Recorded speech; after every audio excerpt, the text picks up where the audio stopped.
শোনো না গো, আমাদের পশিডারি চ্যানেলটা সাবস্ক্রাইব করে পাশে থাকা বেল আইকনটি বাজিয়ে দিও প্লিজ। আর গল্পটি ভালো লাগলে অবশ্যই লাইক কমেন্ট শেয়ার করে দিও।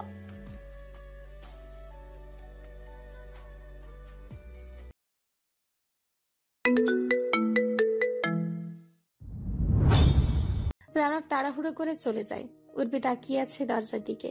এমন সময় তার ফোন বেজে ওঠে। যান্ত্রিক শব্দটা উর্বিকে বারবার আতঙ্কিত করে দেয়। কিন্তু যেহেতু এটা সম্পূর্ণ নতুন সিম কার্ড এবং রানব ব্যতীত অন্য কেউ নাম্বারটা জানে না, তাই নিশ্চিন্তে রিসিভ করে অচেনা নাম্বারটা।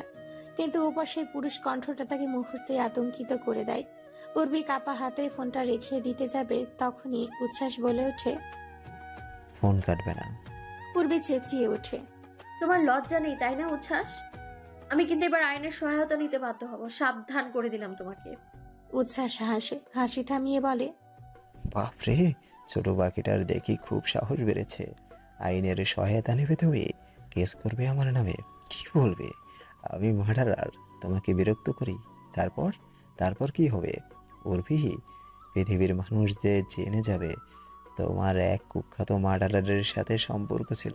শুধু সম্পর্ক না, গভীর সম্পর্ক। এতটা গভীর যে তার বাচ্চা পর্যন্ত তোমার পেটে এসেছিল।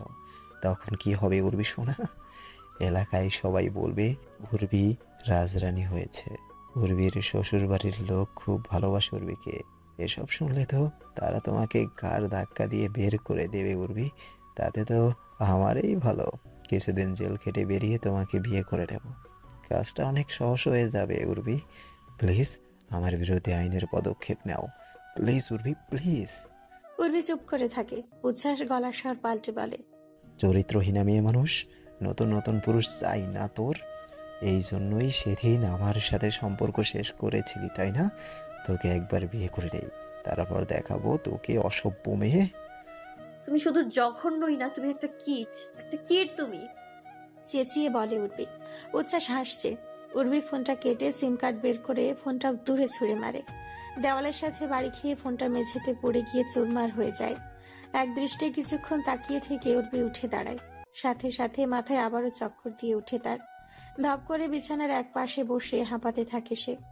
এরপর ছুটে যায় বেসিনের কাছে। দীর্ঘক্ষণ ধরে লামিয়ার কেবিনে বসে আছে উর্বি।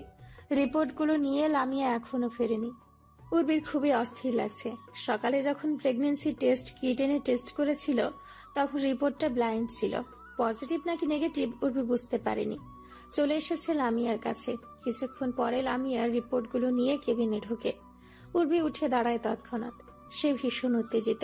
লামিয়া হেসে বলে, আরে বসো বসো। উর্বি বসে পড়ে। লামিয়া প্রফুল্ল চিত্তে বলে, কংগ্রেচুলেশন ম্যাডাম, নতুন সদস্য আসছে খান বাড়িতে। উর্বি কয়েক মুহূর্ত লাগলো প্রতিক্রিয়া দেখাতে। সে আনমনে তার পেটে হাত রাখে। এই অনুভূতি সে একা সামলাতে পারছে না। ইচ্ছে করছে ছুটে গিয়ে রানবকে জড়িয়ে ধরতে। লামিয়া বলতে থাকে, রানব মহাখালী গিয়েছে সেমিনারে, দাঁড়াও ওকে ফোন করি। উর্বি লামিয়ার হাত ধরে। লামিয়া উর্বির দিকে তাকায়, হেসে বলে, কি তুমি বলবে? উর্বি মাথা নাড়ায়। লামিয়া বলে, সারপ্রাইজ। উর্বি মাথা নেড়ে হ্যাঁ বলে। লামিয়া হেসে বলে, ডাক্তারের বউ আমার কাছে এসেছে প্রেগন্যান্সির টেস্ট করাতে, তখনই বুঝেছি। উর্বি চুপ করে থাকে। লামিয়া বলে, did you plan for it? Urbi মাথা নাড়ায়। লামিয়া হাসতে থাকে। উর্বি বলে, হাসছেন কেন আপা? হাসছি রনফের কথা ভেবে। একটা বেবিও প্ল্যান করে নিতে পারলো না, হুটহাট হয়ে গেল। আমার তো হাসি থামছে না। উর্বি মাথা নিচে করে বসে আছে। তার ভীষণ লজ্জা লাগছে। কিভাবে কি হয়ে গেল সে তো নিজেই জানে না। লামিয়া হাসছে তো হাসছে। উর্বি বলে, আমি ভুল করেছি হয়তো আপা। লামিয়া হাসি থামিয়ে বলে, বেশ করেছো, তোমার এই ভুলটাকে আমি সাপোর্ট করছি। ইউনো, তোমার বয়স বেড়ে যাচ্ছে, আর আফটারঅল থার্ড প্রেগন্যান্সি, পিরিয়ডটা মেয়েদের জন্য বেশ রিস্ক আজকাল। খুব ভালো করেছো। উর্বি চুপ করে থাকে। লামিয়া বলতে থাকে, সারপ্রাইজ দিতে চাচ্ছ? অবশ্য সারপ্রাইজ দেবে। ফার্স্ট বেবি নিয়ে মেয়েদের ইমোশন থাকে, আমি জানি। রওনাফের এটা ফার্স্ট বেবি না হতে পারে, তোমার তো ফার্স্ট বেবি। তুমি তোমার ইচ্ছে মতো সেলিব্রেট করো। উর্বির চোখ মুখ হঠাৎ বিষণ্ণতায় ছেয়ে যায়। লামিয়া বলে, এই মেয়ে কি হয়েছে? আপা উনি কখনোই বেবির প্রসঙ্গ তুলেনি, কখনোই না। হতে পারে ওনার বেবি আছে, তাই আর আগ্রহ নেই এইসবে। যদি এমনটা হয় তাহলে আমি ভীষণ কষ্ট পাবো। লামিয়া বিরক্ত হয়, বিরক্তি নিয়েই বলে, এসব কোন ধরনের কথা? তুমি জানো রৌনককে? ও ভীষণ খুশি হবে। সিমরার বেলায় দেখেছো তো, পারলে তো ও নিজের বেবিগুলোকে নিজের ভেতরে ক্যারি করতো 9 মাস। উর্বি ভাবে সীমালা আর সে তো এক নয়, তাই ওরকম রিয়াক্ট কিভাবে আশা করে উর্বি, যেখানে কখনো রাওনাফ উর্বিকে বলেইনি সে উর্বির থেকে বাচ্চা চায়। যদি এমনটা হয় যে রাওনাফের বাচ্চা আছে বলে উর্বির থেকে আর বাচ্চা চায় না, তাহলে সেদিন উর্বি চরম অসম্মানিত হবে। বাবা হবার খবর শুনলে রাওনাফ নিশ্চয়ই খুশি হবে, তবে উর্বি দেখবে রাওনাফের প্রতিক্রিয়ার ধরন। যদি উর্বি বিন্দু মাত্র টের পায় রাওনাফের আদৌ কোনো আগ্রহ ছিল না, তাহলে উর্বি ভীষণ কষ্ট পাবে, ভীষণ। রাওনাফের বুক থেকে মাথা তুলে উর্বি বিরক্ত ভঙ্গিতে তাকায় তার মুখের দিকে। রাওনাফ ফোন নিয়ে ব্যস্ত ছিল। উর্বি তার হাত থেকে ফোনটা কেড়ে নিয়ে দূরে রেখে আবারও রাওনাফের দিকে তাকায়। রাওনাফ হেসে ফেলে। উর্বি বিরক্তিতে কপাল কুঁচকে আবারও শুয়ে পড়ে। রাওনাফ উর্বির চুলে হাত বুলিয়ে দিয়ে নরম গলায় জানতে চায়, শরীরটা এখন ঠিক লাগছে? উর্বি অস্ফুট স্বরে বলে, রাওনাফ বলতে থাকে, তোমার বয়স মনে হচ্ছে আরো কমে গিয়েছে, অনেক রোগা লাগছে। খাচ্ছ ঠিকভাবে? হ্যাঁ খাচ্ছি, সব খাচ্ছি, পানি খাচ্ছি, আনারের জুস খাচ্ছি। রাওনাফ মৃদু হাসে, তারপর বলে, আগামীকাল আমাকে রাজশাহী যেতে হবে। ওখানকার ম্যানেজমেন্ট একটু ঝামেলা হয়েছে, সামিউল একা সামলাতে পারছে না। ঠিক আছে, যাবেন। দুজনেই চুপ। রাওনাফ হঠাৎ বলে ওঠে, আর কিছু বলতে চাও হাঁসের ছানা? উর্বি রাওনাফের দিকে তাকায়। সে কিছু বলতে চাই, তা রাওনাফ কিভাবে বুঝলো? নিচু স্বরে বলে, চাই। বলে ফেলো, তবে ও বাড়ি যাওয়ার কথা বলো না, কারণ মা মানবে না। মা রোজার মাসে বাড়ির বউকে কখনো বাড়ি থেকে যেতে দেন না কোথাও। মায়ের সব অদ্ভুত নিয়মের মধ্যে এটাও অন্যতম। আজ পর্যন্ত মায়ের সাথে এই বিষয়ে তর্ক করে পারিনি, আজও হয়তো পারবো না।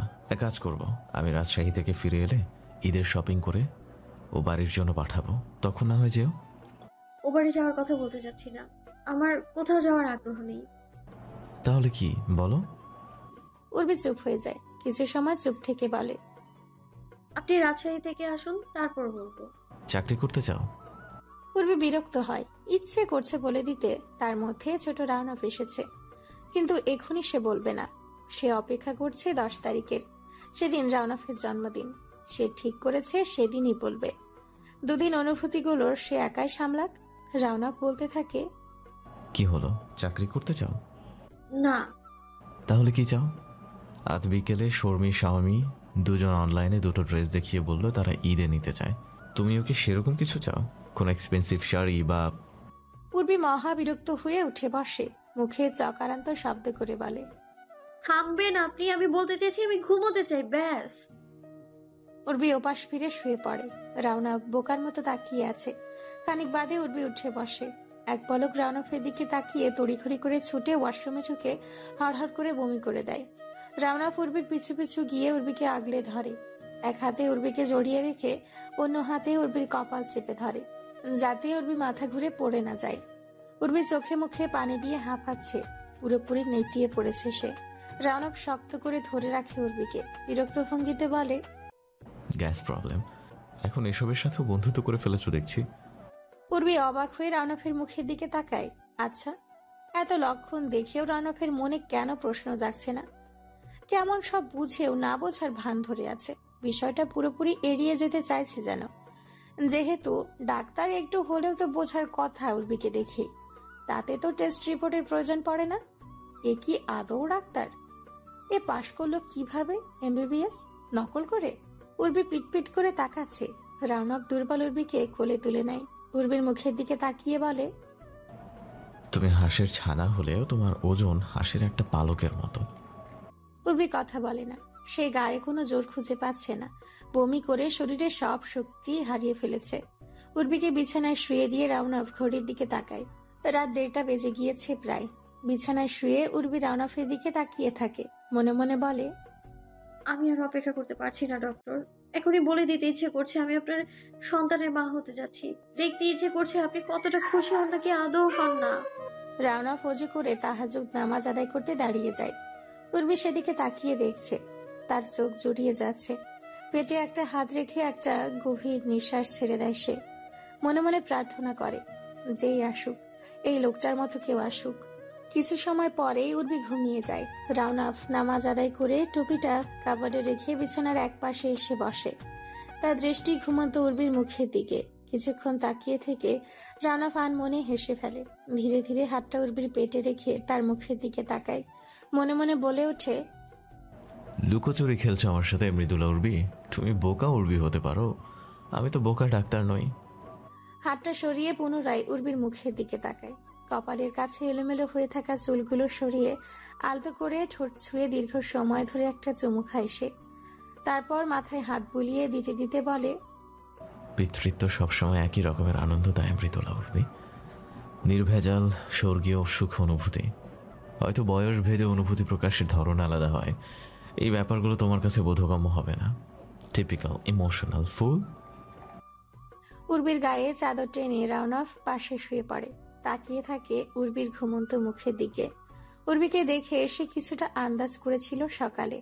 তারপর সন্ধ্যায় যখন সেমিনার থেকে ফিরল, তখন হসপিটালের রেডিওলজি বিভাগের প্রধান রাউনাফকে কংগ্রাচুলেট করে।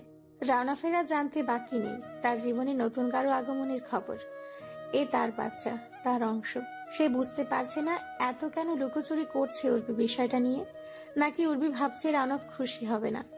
উর্বি কি করে জানবে পিতৃত্বের অনুভূতি কিরকম হয়? এই পৃথিবীতে যে প্রাণীগুলো বাবা হয়েছে শুধু তারাই জানবে। রাউনাফ দেখতে চায় উর্বি কবে জানায়, কিভাবে জানায় খবরটা। তার মন যা চাইছে করুক। স্বভাবে এতটা বাচ্চামো মিশে আছে, অদ্ভুত মহিলা। সীমালার কথা মনে পড়ে যায় রাউনাফের। প্রেগন্যান্সির কথা রাউনাফকে জানাতে গিয়ে কেঁদে ফেলেছিল। উর্বি কি করবে? রাউনাফও দেখতে চায়। অপেক্ষা করছে সে। দুদিন লুকোচুরি চলুক, তার ধেড়ে খুকি বউ নিজের ইমোশনকে নিজের টর্চার করুক দুদিন। ঘণ্টাখানেকের জন্য চোখের পাতা লেগেছিল রাউনাফের। তারপর শুনতে পাই পাশের মসজিদে বলছে সেহরি খাওয়ার সময় হয়ে গিয়েছে। উঠে বসে উর্বির দিকে তাকায়। ক্লান্ত শরীরটা গভীর ঘুমে আচ্ছন্ন। ডাকতে ইচ্ছে করছে না, তবুও মৃদু আওয়াজে ডাকে, উর্বি উঠো। 3 বারের বার ডাকতেই উর্বি ধড়ফড়িয়ে উঠে বসে। উৎকণ্ঠা নিয়ে বলে, দেরি হয়ে গিয়েছে, আজান দিয়ে দিয়েছে। না, অনেক সময় হাতে। উর্বি চোখ ডলতে ডলতে বিছানা থেকে নামে। ওয়াশরুম থেকে উজু করে বেরিয়ে তাড়াহুড়ো করে চলে যায়। সিঁড়ি দিয়ে এক প্রকার ছুটতে ছুটতেই নামছিল। রাউনাফ পেছন থেকে গভীর কণ্ঠে বলে ওঠে, ধীরে, এখানে কোনো দৌড় প্রতিযোগিতা হচ্ছে না। উর্বি পায়ের গতি কমিয়ে দেয়। পর মুহূর্তেই মনে পড়ে তাকে তো এখন থেকে এভাবে হাঁটলে চলবে না।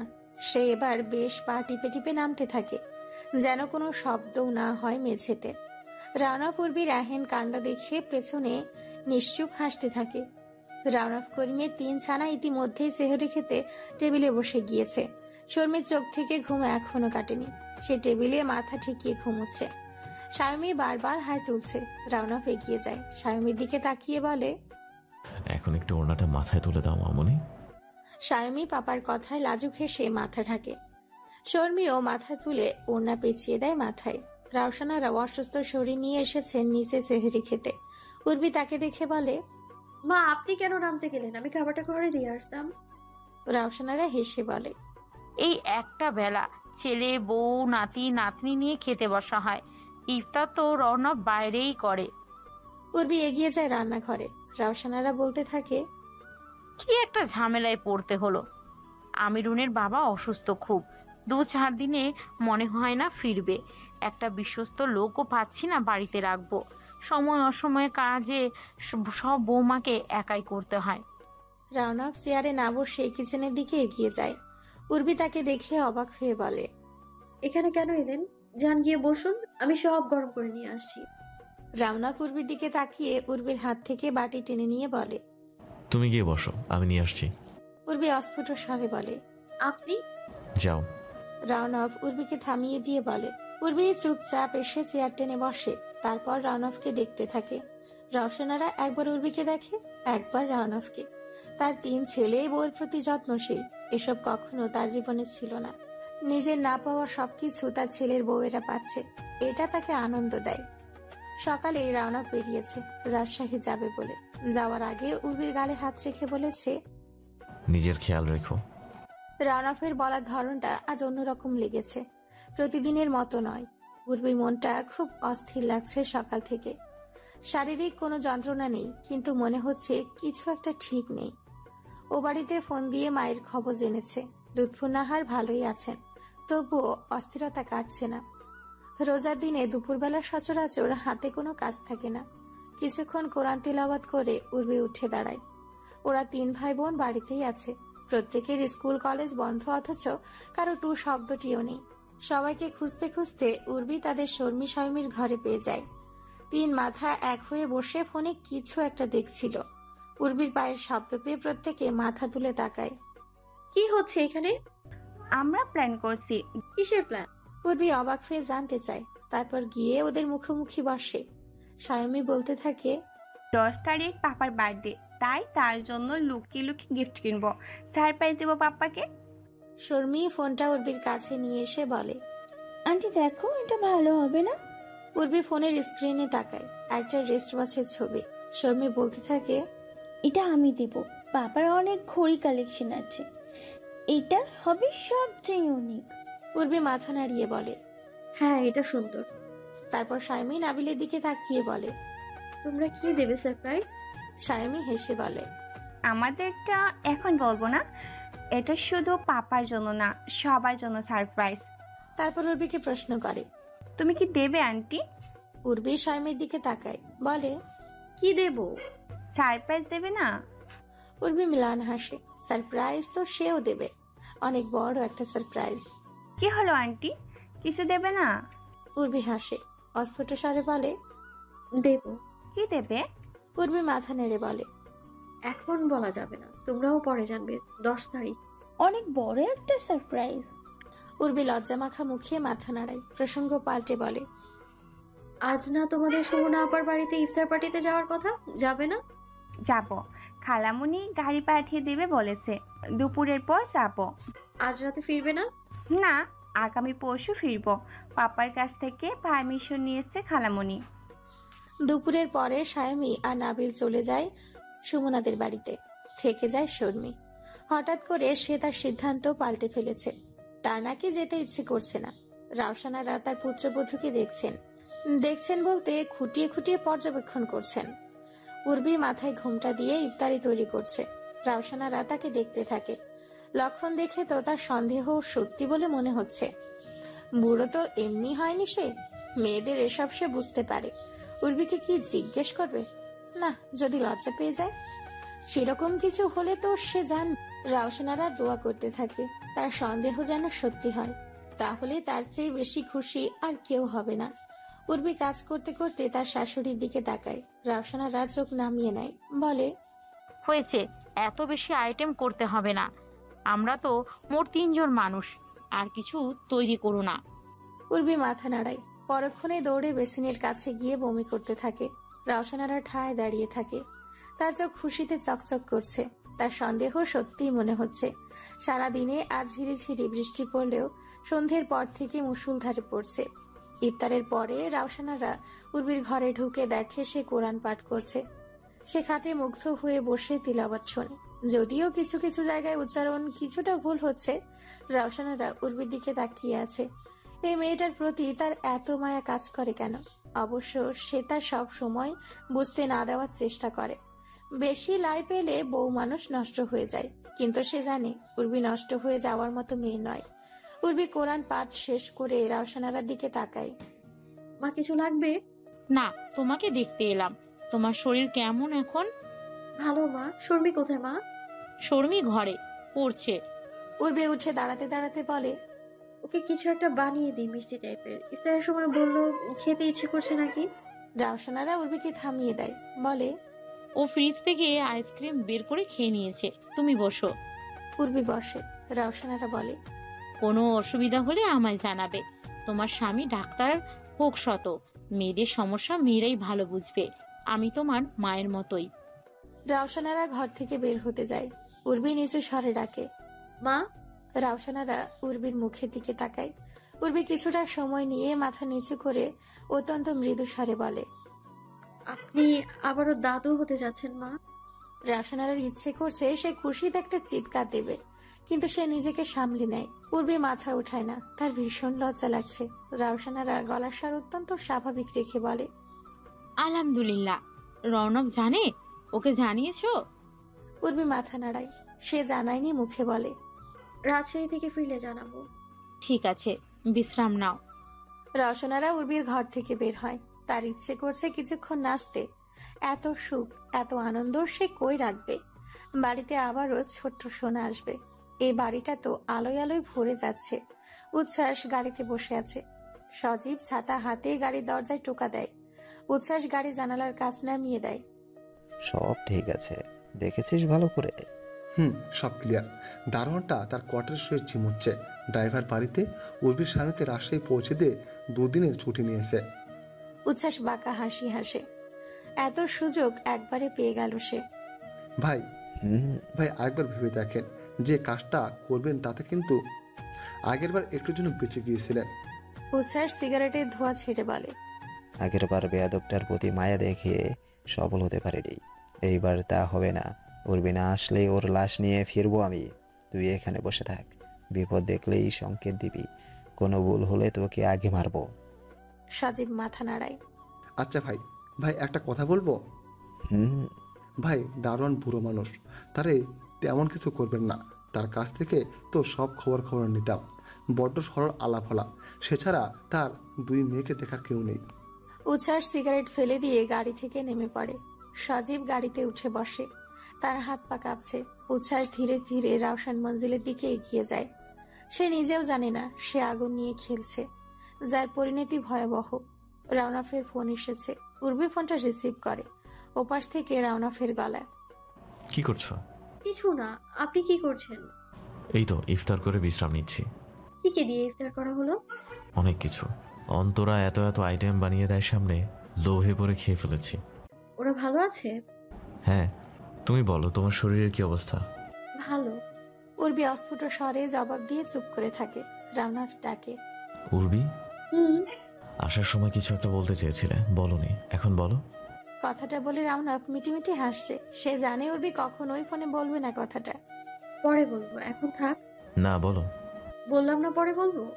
ও বাড়ি যেতে মন চাইছে? বলেছিলাম সেদিন কদিনের জন্য গিয়ে ঘুরে আসো, সেদিন শোনো নাই। এখন মা যেতে দেবেন? আচ্ছা, মন খারাপ করো না, আমি মাকে বুঝিয়ে বলবো। উর্বি মনে মনে হাসে, বলে, আচ্ছা পরে দেখা যাবে। শর্মি কি করছে? ও কেন যায়নি? সুমনা আমাকে ফোন দিয়ে নালিশ জানালো ওর নামে। উর্বি হেসে বলে, মিড টার্মের রেজাল্ট নিয়ে চিন্তিত বেশ। এবারও যদি আপনাকে হতাশ করে, তাই ফাইনালের জন্য তৈরি করছে নিজেকে। ইফতার করেই পড়তে বসেছে। হঠাৎ বাড়িতে লোডশেডিং হয়। উর্বি চমকে ওঠে। পাশের ঘর থেকে শর্মি চেঁচিয়ে ওঠে। রাউনা ফোনের ওপাশ থেকে বলে, শর্মির কি হলো? ও কেন চাচালো? লোডশেডিং হয়েছে, তাই বোধহয় ভয় পেয়েছে। আমি রাখছি, ফিরে এসে ফোন করছি। উর্বি কল কেটে ফোনের ফ্ল্যাশ লাইট অন করে। শর্মি আন্টি বলে চেঁচাতে থাকে। সে অন্ধকারকে ভয় পায়। পুরো বাড়ি অন্ধকার হয়ে গিয়েছে। জেনারেটর চালু থাকা সত্ত্বেও কিভাবে পুরো বাড়ি বিদ্যুৎ বিচ্ছিন্ন হয়ে গেল উর্বি সেটাই বুঝতে পারছে না। জেনারেটর রুমে কাকে পাঠাবে এখন? উর্বি তাড়াতাড়ি শর্মির রুমে যায়। আন্টি, ঘর অন্ধকার হয়ে গেল কেন? উর্বিকে দেখে চেঁচাতে থাকে শর্মি। তা তো জানি না, হয়তো কোনো সমস্যা হয়েছে। জেনারেটর রুমে কাকে পাঠাবো এখন? উর্বি দারোয়ান চাচাকে ফোন দিতে থাকে, কেউ ফোন ধরছে না। উর্বি আর শর্মি ঘর থেকে বেরিয়ে রাউসানারার ঘরে যায়। রাউসানারা তারাবির নামাজ আদায় করছে। তারা সেখান থেকে বেরিয়ে নিচে নামে। এই বৃষ্টিতে দারোয়ান চাচার কোয়ার্টারে যাওয়া সম্ভব না। ছাতা নিলেও ভিজে যেতে হবে। উর্বি আবারও দারোয়ানকে ফোন দিতে থাকে, কেউ ফোন ধরে না। উর্বি তখন একটা ছাতা নিয়ে বের হবার সিদ্ধান্ত নেয়। এই আধো অন্ধকারে বসে থাকার চেয়ে একটু কষ্ট করা ভালো। উর্বি হাতে ছাতা আর ফোনটা নিয়ে সদর দরজার দিকে যায়। কোথায় যাচ্ছ আন্টি? আমি আসছি, তুমি বসো। তোমার আসতে হবে না, ভিজে যাবে। কথাটি বলে উর্বি সদর দরজা খুলে দেয়। দরজা খুলতেই সে শিউরে ওঠে। দরজার ওপাশে উচ্ছ্বাস দাঁড়িয়ে, তার মুখ হাসি হাসি। উর্বি স্তব্ধ হয়ে ঠায় দাঁড়িয়ে থাকে। সে বুঝতে পারছে না সে কি করবে। উচ্ছ্বাস হাতে সিগারেটটা ফেলে পা দিয়ে পিষে দেয়। তারপর উর্বির দিকে তাকিয়ে ঠান্ডা গলায় বলে, তোমার স্বামীর বাড়িটা চমৎকার, দেখেই বোঝা যাচ্ছে মালধার বাড়ি।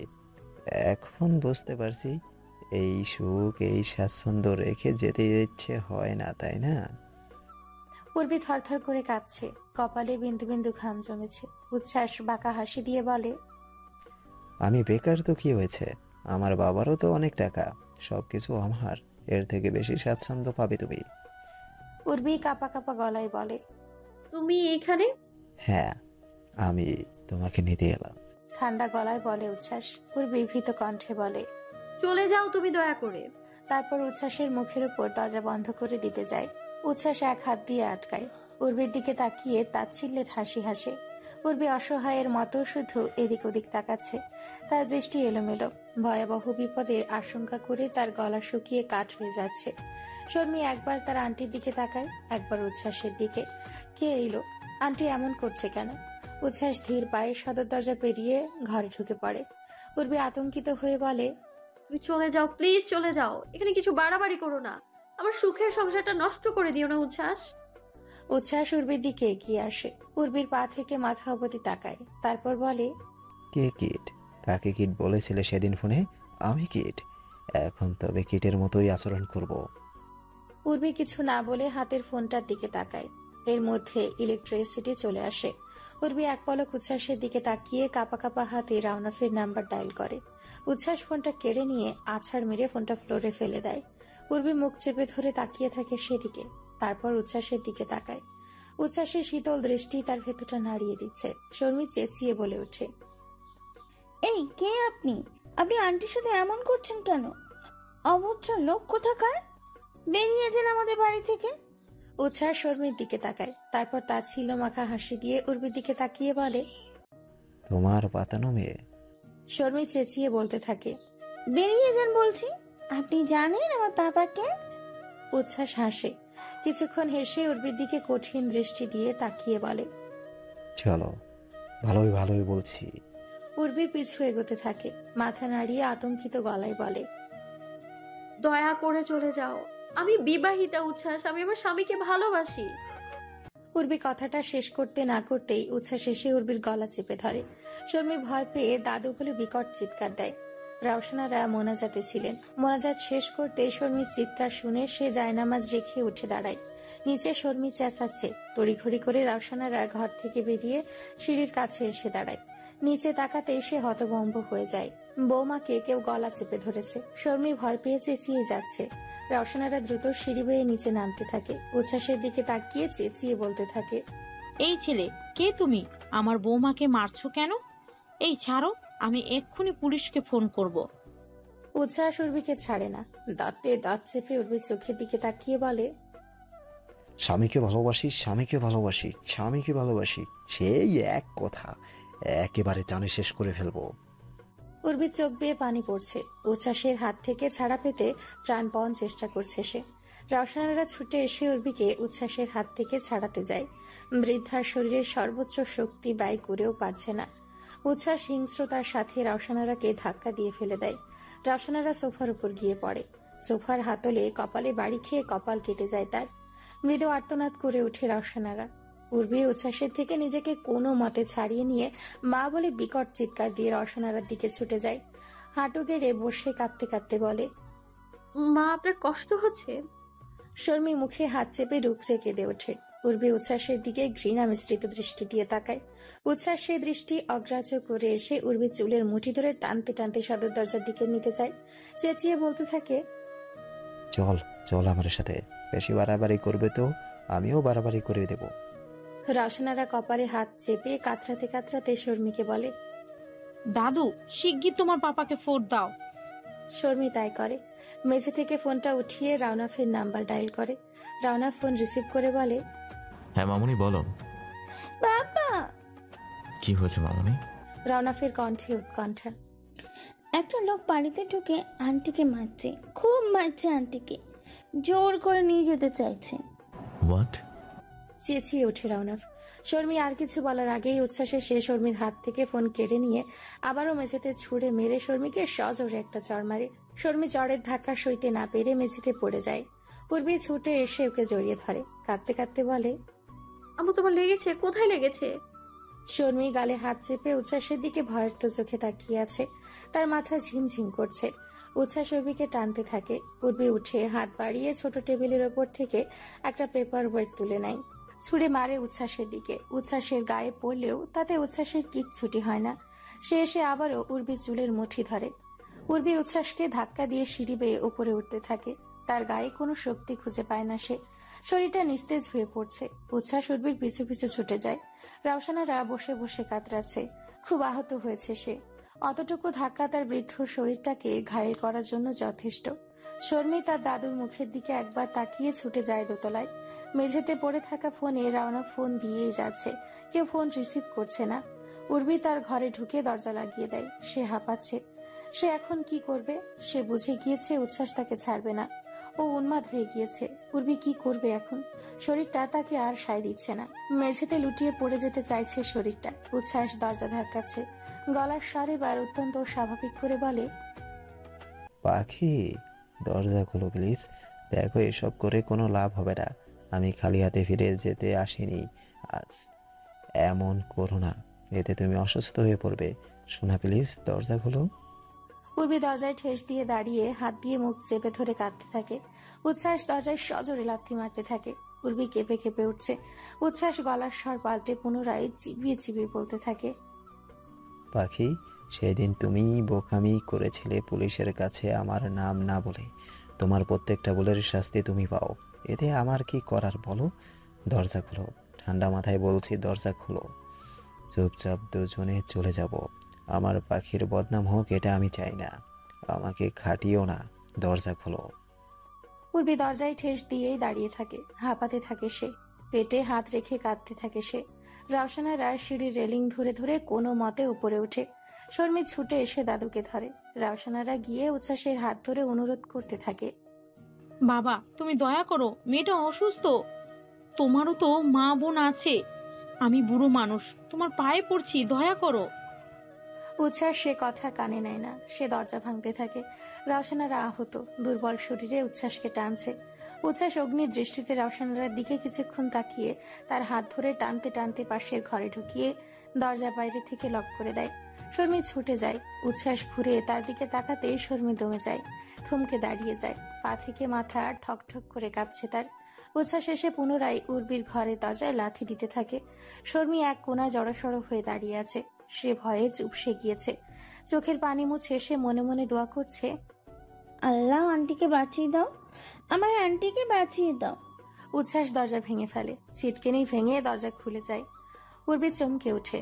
ঘুরে উচ্ছ্বাসের দিকে তাকিয়ে কেঁদে দিয়ে বলে, প্লিজ উচ্ছ্বাস, আমি আমার স্বামীকে ভালোবাসি, প্লিজ উচ্ছ্বাস। উচ্ছ্বাস এসে আবারও উর্বির চুলের মুঠি ধরে, দাঁত খিচিয়ে বলে, চরিত্রহীন মেয়ে, যখন মন চাইবে জীবনে আসবি, যখন মন চাইবে চলে যাবি, তাই না? ভেবেছিস কি তুই? শোন, যেটা উচ্ছ্বাসের সেটা উচ্ছ্বাসেরই। একদম মেরে ফেলবো। আমার না হলে একদম মেরে ফেলবো। চিনিস তো আমাকে? তুই বল, চিনিস না? উর্বি নিজেকে ছাড়াতে প্রাণপণ চেষ্টা করছে। উচ্ছ্বাস উর্বির মুখের দিকে তাকিয়ে খানিকটা সদয় হয়। চুলের মুঠি ছেড়ে দিয়ে বলে, সরি পাখি, দেখো তোমাকে আবার ব্যথা দিয়ে ফেললাম। কত খারাপ আমি। আচ্ছা, আর করবো না এমন। এবার লক্ষ্মী মেয়ের মতো চলো চুপচাপ। আচ্ছা, আমি ছুঁয়েছি বলে তুমি এখনো রাগ করে আছো, তাই তো? এই প্রমিস করছি, এভাবে কখনো তোমাকে কষ্ট দেবো না, কখনো না। উর্বি কাঁদছে, বারবার দরজার দিকে তাকাচ্ছে, পালাবার পথ খুঁজছে। তারপর হুট করে উচ্ছ্বাসকে ধাক্কা দিয়ে দৌড়ে দরজার দিকে যেতে নিলে উচ্ছ্বাস উর্বির শাড়ির আঁচল টেনে ধরে। উর্বি পারে না সামনে পা বাড়াতে। অসহায়ের মতো এদিক ওদিক তাকিয়ে হাত বাড়িয়ে দরজার পাশে টেবিলের ওপর থেকে ফুলদানিটা উঠিয়ে ছুঁড়ে মারে উচ্ছ্বাসের দিকে। কিন্তু উচ্ছ্বাসের গায়ে লাগে না। উচ্ছ্বাস ক্ষেপে গিয়ে উর্বিকে টেনে নিজের কাছে এনে সজোরে একটা চড় মারে। উর্বি নিচে পড়ে যায়। উচ্ছ্বাস উর্বির চুল ধরে উঠিয়ে আবার একটা চড় মারে। উর্বির ঠোঁট কেটে রক্ত ঝরতে থাকে। এভাবে মারতেই থাকে উচ্ছ্বাস, আর হিংস্র হয়ে বলতে থাকে, দেশ দেখার সমস্যা নেই, দেশ ফালতু মেয়ে। উর্বি আর সহ্য করতে না পেরে আল্লাহ বলে বিকট চিৎকার দেয়। উচ্ছ্বাস তবুও থামছে না। রেগে মেগে আরো একটা চড় মারতেই উর্বি ছোট একটি সেন্টার টেবিলের ওপরে পড়ে যায়, যার ফলে পেটে ভীষণ আঘাত পায় উর্বি। ব্যথায় কুকিয়ে ওঠে সে। শর্মী ছুটে গিয়ে দরজা খুলে ফ্লোরে পড়ে থাকা রাউসানারাকে ধরে। চিৎকার দিয়ে কাঁদতে কাঁদতে বলে, ও দাদু, তুমি ওঠো না, আন্টিকে খুব মারছে। রাউসানারা হাঁপাচ্ছে। হাঁপাতে হাঁপাতে বলে, তুমি গিয়ে ফোনটা আনো, 999-এ ফোন দিতে হবে। যাও দাদু। রওনক শেষবারের মতো উর্বি, শর্মি, রওশনারার ফোনে ফোন দিতে চেষ্টা করে। শেষে হাল ছেড়ে দিয়ে পুলিশ স্টেশনে ফোন লাগায়।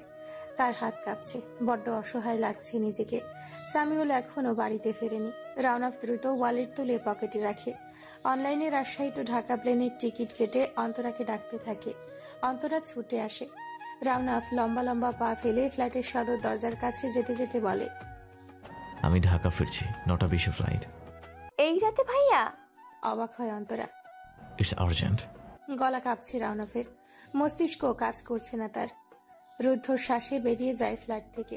যেতে যেতে সবার সাথে যোগাযোগ করার চেষ্টা করতে থাকে সে।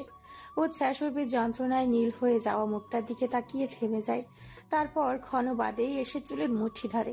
উর্বি উচ্ছ্বাসের দিকে তাকিয়ে হাত জোড় করে বলতে থাকে, উচ্ছ্বাস, তুমি আমাকে এইভাবে মেরো না, আমি মা হতে চলেছি। উচ্ছ্বাস, তুমি আমার এইভাবে মেরো না। উচ্ছ্বাস উর্বির দিকে তাকিয়ে থাকে। উর্বি কাঁদছে, কাঁপছে, হাঁপাচ্ছে। ধীরে ধীরে উচ্ছ্বাস উর্বির চুলের মুঠি থেকে হাত সরিয়ে অস্ফুট স্বরে বলে ওঠে, কি বললে? উর্বি ফুপিয়ে ওঠে, আটকে আটকে বলে, আমি প্রেগনেন্ট। উচ্ছ্বাস উর্বির দিকে তাকিয়ে থাকে। উর্বি তার দিকে তাকিয়ে কাঁদছে, কেঁদে কেঁদে বলছে, বাচ্চাটাকে অন্তত দয়া করো তুমি, তোমার দোহাই লাগে। উচ্ছ্বাস কিছুক্ষণ তাকিয়ে থেকে উর্বির পাশে বসে পড়ে। সে তার উর্বিকে দেখছে। তার উর্বি অন্য কারো বাচ্চার মা হতে যাচ্ছে। চলে যাও তুমি উচ্ছ্বাস, ছেড়ে দাও আমায়, আমায় বাঁচতে দাও, বাচ্চাটাকে বাঁচতে দাও। উচ্ছ্বাস একটা গভীর নিঃশ্বাস ফেলে বাঁকা হাসি দিয়ে উঠে দাঁড়ায়। তারপর উর্বির হাত ধরে এবং আবারও উর্বির হাত ধরে টানতে থাকে এবং অত্যন্ত ঠান্ডা গলায় বলে, সমস্যা নেই, তোর এই ভুলটাও ক্ষমা করলাম। এই আবর্জনা নষ্ট করে ফেলবো আমরা, চল। উর্বি আহত চোখে উচ্ছ্বাসের দিকে তাকায়। ঘৃণা মিশ্রিত কণ্ঠে চেঁচিয়ে বলে, উচ্ছ্বাস। উচ্ছ্বাস উর্বির দিকে তাকায়, দাঁত খিচিয়ে বলে, কেন? বাচ্চা নষ্ট করিসনি এর আগে? এটাও করবে? আমার বাচ্চা অ্যাবর্শন করে এখন পরপুরুষের বাচ্চা পেটে নিয়ে বসে আছিস, চরিত্রহীন মেয়ে। একটু থেমে উচ্ছ্বাস বলে, এটা নষ্ট করবি, তোকে বিয়ে করব, তারপর যতগুলো বাচ্চা লাগবে তোর দেব, চল। উর্বি জোরে জোরে কাঁদতে থাকে। শরীর তাকে আর কতক্ষণ সাপোর্ট দেবে বুঝতে পারছে না। মনে হচ্ছে এক্ষুনি সে পড়ে যাবে। রওশনারা নিজের ঘরে গিয়ে ফোন হাতড়ে খুঁজে বের করে 999-এ ফোন দেয়। তাকে তার বৌমাকে বাঁচাতে হবে। তারপর ঘর থেকে সে বেরিয়ে দেখে উচ্ছ্বাস উর্বিকে টেনে হিঁচড়ে ঘর থেকে বের করছে। উর্বি কেঁদেই যাচ্ছে, কেঁদে কেঁদে আল্লাহকে ডাকছে, আল্লাহ, আমার বাচ্চাটা যেন কোনো ক্ষতি না হয়। উচ্ছ্বাস তার শুনেও শুনছে না। হিংস্রতার সবটুকু সে দেখিয়ে দিচ্ছে। বলিষ্ঠ হাতে দুর্বল উর্বিকে টানছে। শর্মে গিয়ে তার আন্টিকে ছাড়াতে চায়। উচ্ছ্বাসের শক্তির সাথে সে পেরে ওঠে না। রসনারাও যায়, তাকে আবার উচ্ছ্বাস ধাক্কা দিয়ে ফেলে দেয়। এভাবে কিছুক্ষণ তাদের মধ্যে ধস্তাধস্তি হতে থাকে। ধস্তাধস্তি করতে করতে উর্বিকে উচ্ছ্বাস সিঁড়ি পর্যন্ত নিয়ে আসে। শর্মি এসে আঁকড়ে ধরে থাকে উর্বিকে। সে কাঁদছে, উর্বিকে আঁকড়ে ধরে। উর্বির মাথা ঘুরছে, চোখের সামনে সবকিছু প্রায় ঘোলাটে দেখছে। শর্মি হঠাৎ উচ্ছ্বাসের হাত খামচে ধরে তার হাত কামড়ে দেয়। এক পর্যায়ে উচ্ছ্বাস শর্মিকে ধাক্কা মেরে ফেলে দেয়।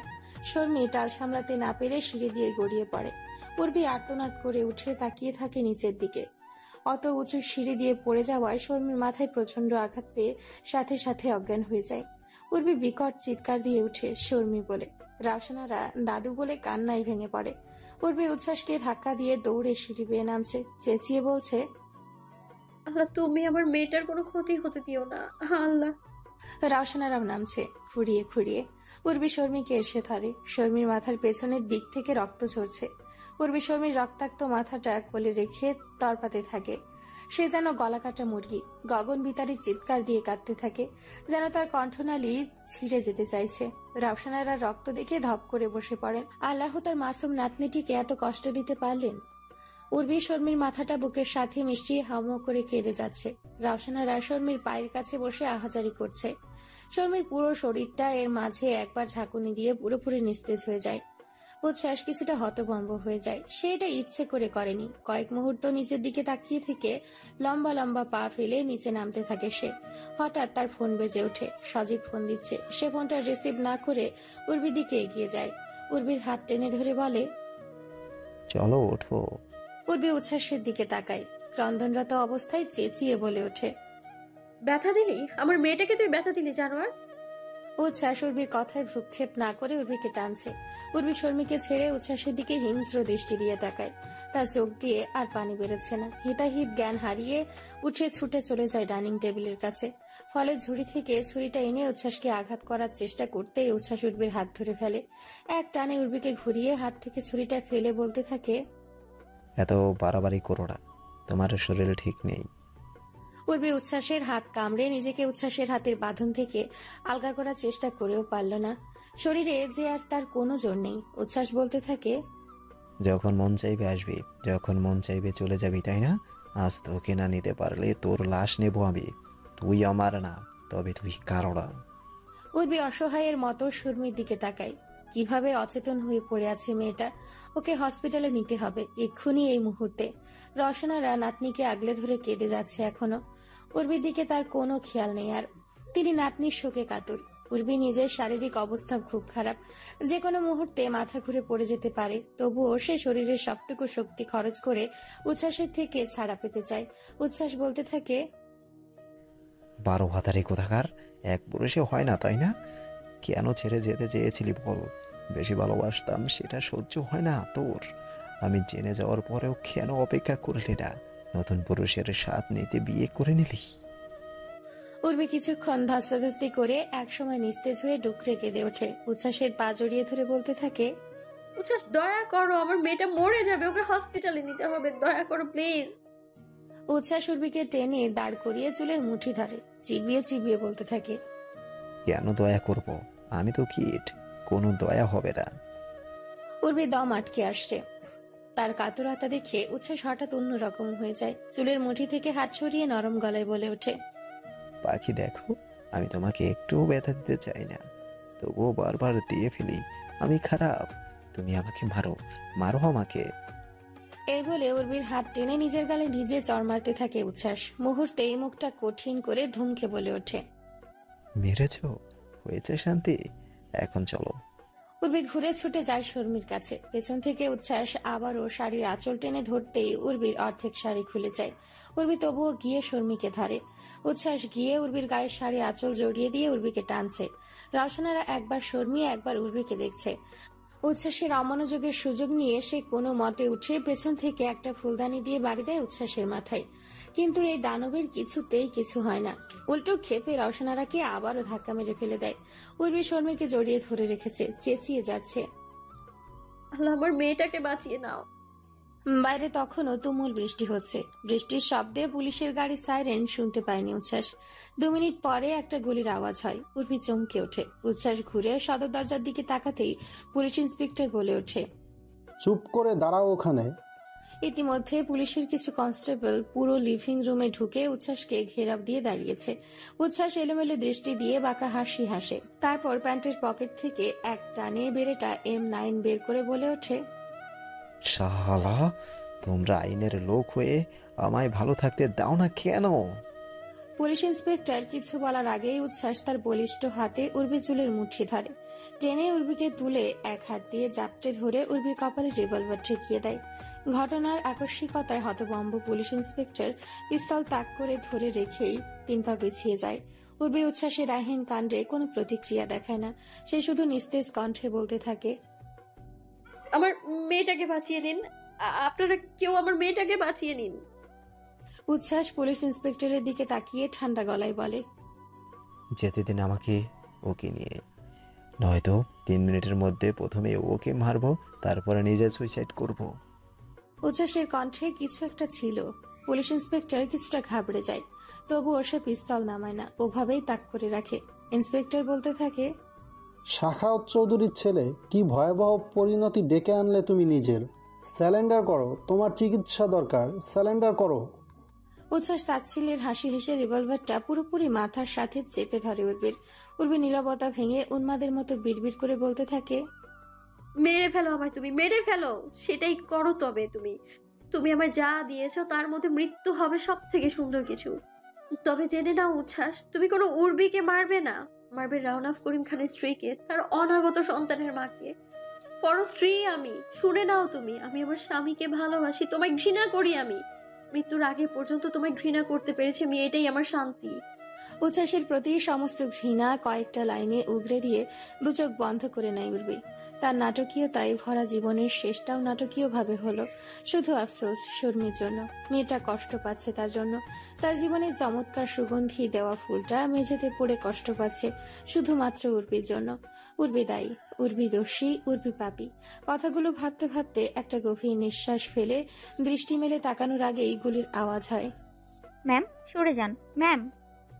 নিউরো বিভাগে ল্যাবের সামনে দাঁড়িয়ে নার্স উর্বিকে বলে। উর্বি সরে না। এক হাত দিয়ে শর্মির হাত আঁকড়ে ধরে রেখেছে। শর্মিকে ট্রলিতে করে নিয়ে যাওয়া হচ্ছে এমআরআই আর সিটি স্ক্যানের জন্য। নার্স মোশারাত উর্বিকে বলে, প্লিজ ম্যাম ছাড়ুন হাতটা, আপনি এখানেই দাঁড়ান। একজন জুনিয়র নার্স এসে উর্বির হাত থেকে শর্মির হাত ছাড়িয়ে নেয় জোর করে। তারপর শর্মিকে নিয়ে ভেতরে চলে যায়। উর্বি ল্যাবের বাইরে ঠায় দাঁড়িয়ে থাকে। উর্বির সামনে দিয়ে ল্যাবে ঢুকে সিটি মেডিকেয়ারের নিউরোসার্জন শুভাশিস রায়, তার সাথে আরো দুজন বিশেষজ্ঞ। একজন নার্স ছুটে এসে উর্বির আঁচল ঠিক করে দিতে দিতে বলে, একটু আমার সাথে আসবেন ম্যাম, আপনার প্রাথমিক চিকিৎসার দরকার। উর্বি উদ্ভ্রান্তের মতো আশেপাশে তাকিয়ে বলে ওঠে, আমার শাশুড়ি। তার চিকিৎসা চলছে, স্বাভাবিক সবকিছু। উর্বি আশেপাশে তাকায়। সায়মী নাবিলের কাঁধে মাথা রেখে কেঁদে যাচ্ছে। নাবিল বোনকে শক্ত করে ধরে রেখেছে। তাদের পাশে বসে আছে সুমনা ও ঝুমুর। তারাও নীরব অশ্রু বিসর্জন দিয়ে যাচ্ছে। উর্বি সবার দিকে একে একে তাকিয়ে একটা বেঞ্চিতে ধপ করে বসে পড়ে।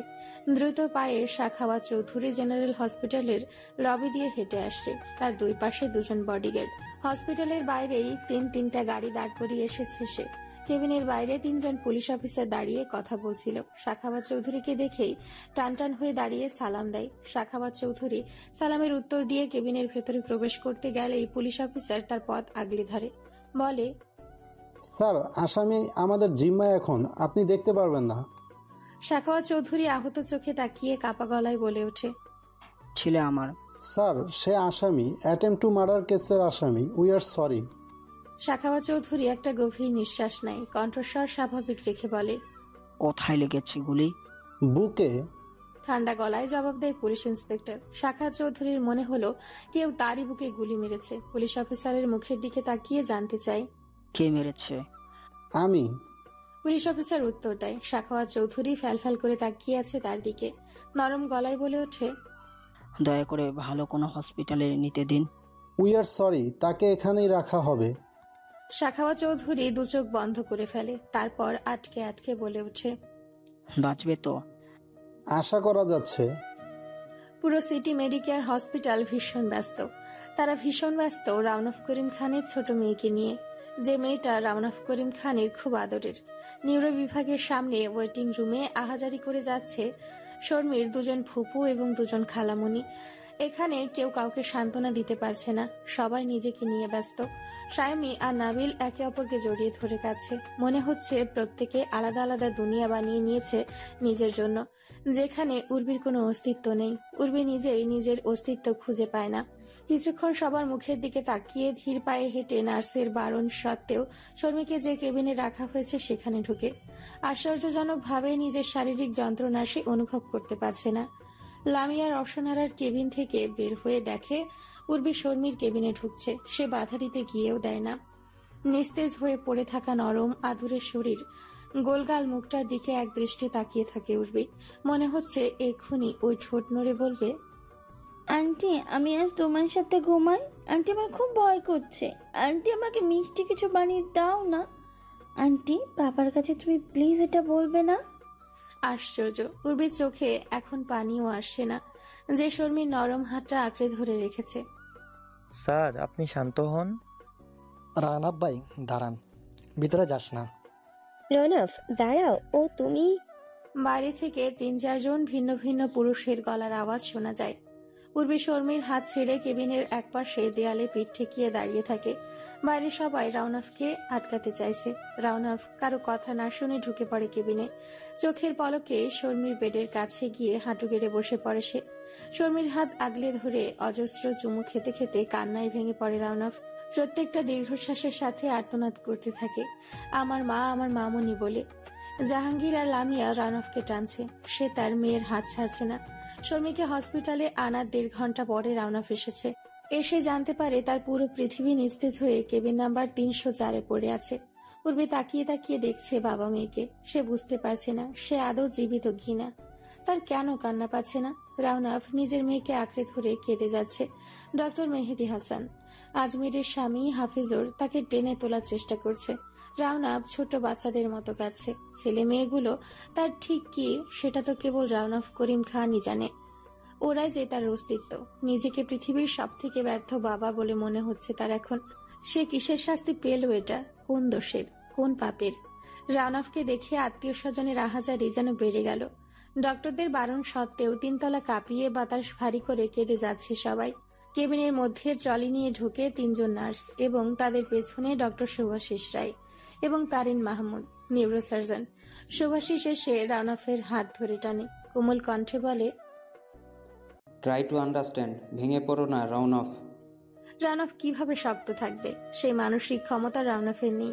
সে তার মেয়েকে আঁকড়ে ধরে রেখেছে, কপালে চুমু দিয়ে ভরিয়ে দিচ্ছে মেয়ের। সিস্টার দুজনে সে শর্মিকে ট্রলিতে উঠিয়ে নিতে চায়।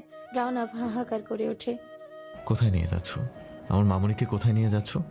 উঠে দাঁড়ায় রাউনাফ। সুভাষিস কিছুক্ষণ চুপ করে থেকে বলতে থাকে, সেরিব্রামের নিচের অংশে আঘাত পেয়েছে, সাথে সাথে spinal card injury, immediately surgery প্রয়োজন। ডক্টর নাজমুল হুদা এসেছে।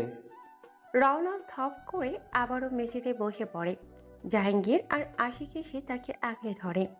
রওনা বোকার মতো শর্মির মুখের দিকে তাকায় শুভাশিস রায়ের মুখের দিকে। উর্বি শুধু কেবিনের এক পাশে দাঁড়িয়ে আছে, পেটে হাত চেপে এলোমেলো দৃষ্টি নিয়ে তাকাচ্ছে সে। আশেপাশে সব লোকজনের দুবার করে দেখছে সে। হঠাৎ একজন নার্স তার দিকে এগিয়ে আসে, উৎকণ্ঠা নিয়ে বলে, ম্যাম, আর ইউ ওকে? একটু বসবেন আপনি? উর্বি উত্তর দেওয়ার আগেই মেঝেতে লুটিয়ে পড়ে। চোখ মেলে তাকাতেই দেখে লামিয়া ঝুঁকে তার দিকে তাকিয়ে আছে। উর্বি আবারও 2 চোখ বন্ধ করে ফেলে এবং কয়েক মুহূর্ত ওভাবে থেকে ধীরে ধীরে উঠে বসে। ডান হাতের পিঠে ব্যথার অনুভব হয় তার। তাকিয়ে দেখে তার হাতে ক্যানোলা লাগানো। সে দাঁতে দাঁত চেপে একটানে ক্যানোলা খুলে ফেলে। লামিয়া বলে ওঠে, কি করছো? উর্বি কোনো জবাব না দিয়ে আশেপাশে তাকায়। লামিয়া বলে, তুমি গাইনি বিভাগে 4 তলায়? উর্বি বেড থেকে নেমে দাঁড়ায়। লামিয়া কিছু বলার আগেই দুর্বল শরীর নিয়ে ছুটে বেরিয়ে যায় কেবিন থেকে। উচ্ছ্বাসের কেবিনের বাইরে দাঁড়িয়ে শেফালি দরজার কাছ দিয়ে তাকিয়ে আছে ভেতরে। উদম বলিষ্ঠ শরীরটায় বুকের ডান পাশে কিছুটা নিচে ব্যান্ডেজ করা, গুলি বের করা হয়েছে তার। মুখে অক্সিজেন মাস্ক লাগানো। বেডের পাশে মনিটরটায় কিছুক্ষণ পরপর যান্ত্রিক আওয়াজ হচ্ছে, যেন শেফালিকে বলছে, তোমার ছেলে মরে যাবে শেফালি। শেফালি শাড়ির আঁচল মুখে চেপে ধরে অশ্রু বিসর্জন দিয়ে যাচ্ছে। পেছন থেকে শাহওয়াত চৌধুরী কাঁধে হাত রাখে। শেফালির কোনো ভ্রুক্ষেপ নেই। শাহওয়াত চৌধুরী স্ত্রীর দিকে কিছুক্ষণ তাকিয়ে থেকে বলে ওঠে, ছেলের গায়ে যখন শাসন করার জন্য হাত তুলতাম তখন সহ্য করতে পারতে না। ছেলে আজ গুলি খেয়ে পড়ে আছে, এখন কিভাবে সহ্য? শেফালি ঘুরে স্বামীকে জড়িয়ে ধরে। নিঃশ্বাস বন্ধ হয়ে আসছে তার। স্বামীর বুকে মাথা ঠেকিয়ে ফুপিয়ে ফুপিয়ে বলে, ও প্রাণে বেঁচে গেলে ওকে যেন কখনো আর জেল থেকে বের না করেন আপনি। কখনো চেষ্টাও করবেন না, কখনো না, কখনো না। উর্বি ছুটতে ছুটতে নামছে সিঁড়ি বেয়ে। অর্থোপেডিক বিভাগ পেরিয়ে 3 তলায় নিউরো বিভাগের ওয়েটিং রুমে এসেই থমকে যায় সে। আত্মীয় স্বজনে কিচকিচ করছে পুরো কামরা। উর্বি ধীর পায়ে এগিয়ে যায়। সবাই কিরকম চুপচাপ হয়ে আছে, কিন্তু সবাই নীরবে অশ্রু বিসর্জন করে যাচ্ছে। উর্বির বুকটা হঠাৎই মোচড় দিয়ে ওঠে। উদ্ভ্রান্তের মতো এদিক ওদিক তাকিয়ে দেখে অপারেশন থিয়েটারের বাতি জ্বলছে। আরো 2 কদম এগিয়ে গিয়ে উর্বি পিছিয়ে যায়। দেয়ালে ঠেস দিয়ে দাঁড়িয়ে সে তাকিয়ে থাকে সোজাসুজি। রাউন্ড অফ লবির মেঝেতে দেয়ালে পিঠ ঠেকিয়ে বসে আছে, এক হাঁটু ভাঁজ করে। তার দৃষ্টি মেঝেতে নিবদ্ধ। উর্বি সে দৃষ্টি পড়তে পারছে না।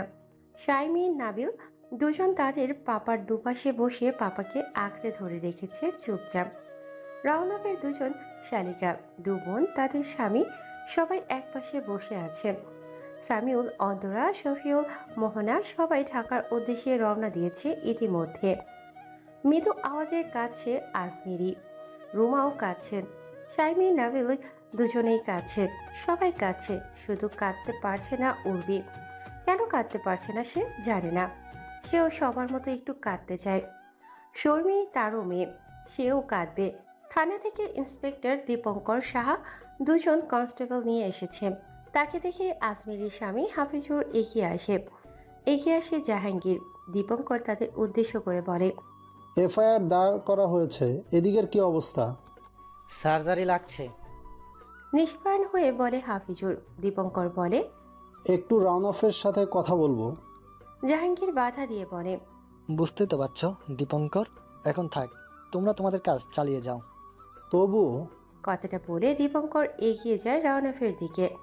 রাউনফের সামনে কিছুক্ষণ চুপ করে দাঁড়িয়ে থেকে নিজেও মেঝেতে বসে। তারপর নরম গলায় বলে ওঠে, তোমার ফোন পাওয়ার সাথে সাথেই বেরিয়ে গেছি রাউনফ, একটুও বিলম্ব করিনি, বিশ্বাস করো। রাউনফ চুপ করে থাকে। দীপঙ্কর বলতে থাকে, শাখাওয়াত চৌধুরীর ছেলে, তুমি চেনো শাখাওয়াত চৌধুরীকে? ছেলেটির নাম শাহরিয়ার উচ্ছ্বাস চৌধুরী। এর আগে খুনের দায়ে 10 বছর জেলও হয়েছিল। 6 বছর জেলে কাটিয়ে তারপর শর্ত সাপেক্ষে মুক্তি পেয়েছিল। ভয়ঙ্কর অসুস্থ একটা ছেলে, জানি না তোমার সাথে কি শত্রুতা ছিল। তার মা বাবা জবানবন্দি দিয়েছে তোমার ওয়াইফের সাথে ঝামেলা ছিল বলে এসব ঘটিয়েছে। বাকিটা তোমার ওয়াইফ বলতে পারবে। শাইমি পাপার কাঁধে মাথা রাখে, কেঁদে যাচ্ছে। নাবিল মাথা তুলে দীপঙ্করের দিকে তাকায়। উর্বি তাদের সবাইকে নিশ্চুপ দেখতে থাকে। রাউনফ মাথা তুলে তাকায় না, না কোনো জবাব দেয় দীপঙ্করের কথায়। সে মেজের দিকে দৃষ্টি দিয়ে চুপচাপ বসেই থাকে। ইন্সপেক্টর দীপঙ্কর রাউনফের নীরবতা দেখে উঠে দাঁড়ায়। জাহাঙ্গীরের দিকে তাকিয়ে বলে, আমি আসছি, খোঁজ নেব আবার। জাহাঙ্গীর মাথা নাড়ায়। দীপঙ্কর কনস্টেবল নিয়ে চলে যেতেই জাহাঙ্গীর তার স্ত্রী মিতা আর আশিকের দিকে তাকিয়ে চোখ দিয়ে ইশারা করে। তারা দুজন এসে নাবিল শাইমিকে টেনে মেঝে থেকে উঠিয়ে নেয়। মেঝে থেকে তাদের তুলে ব্রেঞ্চিতে এনে বসিয়ে মিতা দুজনের মাথায় হাত বুলিয়ে দিতে থাকে। লামিয়া রাউনফের দিকে কিছুক্ষণ তাকিয়ে থেকে একটা গভীর নিঃশ্বাস ফেলে গিয়ে মেঝেতে রাউনফের পাশে বসে পড়ে। রাউনফ মাথা তুলে সরাসরি উর্বির দিকে তাকায়। ধীরে ধীরে তার দৃষ্টি উর্বির পেটের দিকে এসে থেমে যায়। উর্বি পেটে হাত চেপে দাঁড়িয়ে আছে, তার দিকে দৃষ্টি দিয়ে। রাউনফ উর্বির দিকে তাকিয়ে নীরবতা ভেঙে নিস্তেজ কণ্ঠে লামিয়াকে বলে, একটা ইউএসজি করো, কেবিনে নিয়ে যাও। করেছি, বেবি ঠিক আছে, কেবিনে থাকতে চাইছে না, থাকুক না এখানে। ফার্স্ট এড করা হয়েছে, তুমি শান্ত হও, এতদিকে চিন্তা তোমার করতে হবে না, আমরা আছি তো। রাউনফ একটা দীর্ঘশ্বাস ছেড়ে দেয়, কাতর কণ্ঠে বলতে থাকে, কোন পাপের শাস্তি পেলাম লামিয়া? সব ঠিক হয়ে যাবে রাউনফ, ভেঙে পড়ো না এভাবে। শারমিন, নাবিল ভয় পাচ্ছে তোমাকে দেখে। রাউনফ চুপ করে থাকে। খানিক বাদে মাথা ঘুরিয়ে আবারও উর্বির দিকে তাকায়। উর্বি ও এক দৃষ্টিতে তার দিকে তাকিয়ে আছে। 2.5 ঘন্টার সার্জারি শেষ করে ডক্টর নাজমুল হুদা ওটি থেকে বেরিয়ে আসে। তার পিছু পিছু টলিতে করে শর্মিকে পোস্ট অপারেটিভ রুমে নিয়ে যাওয়ার জন্য বের করে দুজন সিস্টার। তাদের পেছনে ডক্টর শুভাশিস রায় এবং তারিন মাহমুদা বেরিয়ে আসে। রাউনফ উঠে ছুটে যায় সেদিকে। শুভাশিস এসে রাউনফের হাত ধরে আটকে দেয়, নরম গলায় বলে, যেও না রাউনফ, জাস্ট রিল্যাক্স, ইনজুরিটা সারিয়ে ফেলা হয়েছে। নাবিল শাইমি গিয়ে তাদের পাপাকে পেছন থেকে ধরে। লামিয়া শুভাশিস রায়ের দিকে তাকিয়ে বলে ওঠে, আর কোনো চিন্তার এখনো নিশ্চিত করে আমরা কিছু বলছি না, তবে কোমায় যাওয়ার কোনো আশঙ্কা নেই, স্টেবল হতে যতটুকু সময় লাগে আর কি। উর্বি শুভাশিস রায়ের মুখের দিকে ঘোলাতে দৃষ্টি নিয়ে তাকিয়ে আছে। তারিন মাহমুদা ওয়েটিং রুমের সবার দিকে তাকিয়ে বলে, আপনাদের বুঝতে হবে এটা হসপিটাল, প্লিজ কান্নাকাটি বন্ধ করুন। রাউনফ তাকিয়ে আছে পোস্ট অপারেটিভ রুমের দিকে। শর্মিকে একটা আলাদা কেবিনে রাখা হয়েছে, সম্পূর্ণ সাবধানতার সাথে। রাউনফ ধীর পায়ে এগিয়ে যায় সেদিকে।